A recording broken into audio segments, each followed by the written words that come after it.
Hello, it's Tinker here, and I've been making this video mostly because in episode 1 of this skin tutorial, I mentioned that I have a specific way of how I set up my GIMP, and to make it easier for you guys to understand the tutorial, I was going to show you how to do so.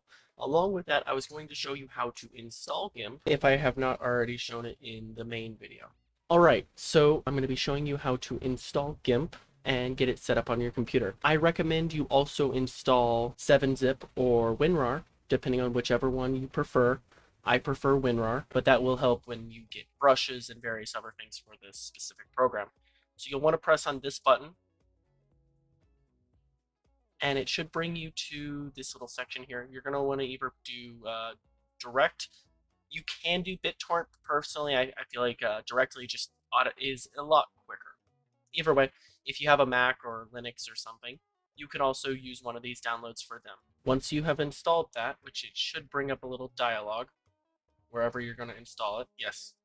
So let's just install it to my desktop for demonstration purposes. So we'll just let that do its thing. Once you have the installer and setup on your desktop, it should look something like this. You'll just have to click on it, and it should bring up a very simple little, do you want to allow this on your device? You'll select, do you want English? And it's the very basic install wizard, which most programs nowadays either have phased out, or if they do use, you have probably seen in the past, so I won't go much farther into that. But when you start up GIMP, it's going to look something like this. It might not be exactly in this configuration, but a lot of the stuff is going to be sort of just all over the place. There's going to be a bunch of windows are just, kind of strung about. So in order to fix that, first you're going to want to do is, and you're not going to see all this stuff here, like it's going to be kind of thrown apart like this. So the first thing you're going to want to do is, you see how there's this tab at the bottom here, right below the actual tab of the window? You're going to want to grab that and hold left click and put it onto wherever you want to put it. I personally put this one right there, and it connects up and it works out. Now, as for the colors, right now it looks horrible, if I want to be honest, and it's really hard on the eyes. So the best way to fix that is if you go to Edit up here and you come down to Preferences, you'll be able to open that up. And if you go to Interface, Theme, first things you're going to want to do, if you've been on YouTube for any longer than a couple of days, you've probably found the dark theme. Well, this essentially does the exact same thing.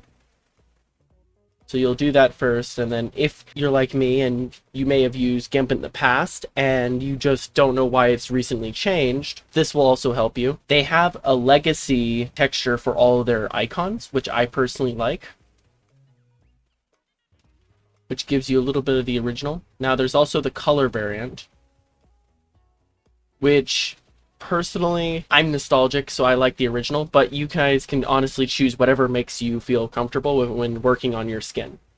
Because at the end of the day, I like this program because it's easy to start making skins, and then maybe you could start doing other things such as art or various other projects that you might be doing.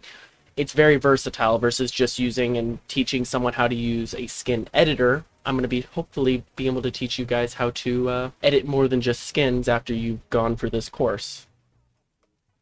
Alright, well, now that that is done, the next thing you're going to want to do is go to Windows, Dockable Dialogues, or actually not Dockable Dialogues.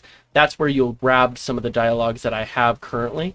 You'll just click on them, and it should open up a new one, and you'll be able to do stuff with it. In this instance, I already had that one up over here, so if you go to Dockable Dialogues and say grab something else, it'd pop up right here, and you just do the same thing. You just plop it over there, and it just stick on. But what we're going to be doing today is pressing on single windowed mode, as it makes the whole GIMP process much easier to navigate. If this helped you with any of your concerns or issues with the program, leave a like and subscribe maybe. If you enjoyed the video, thank you.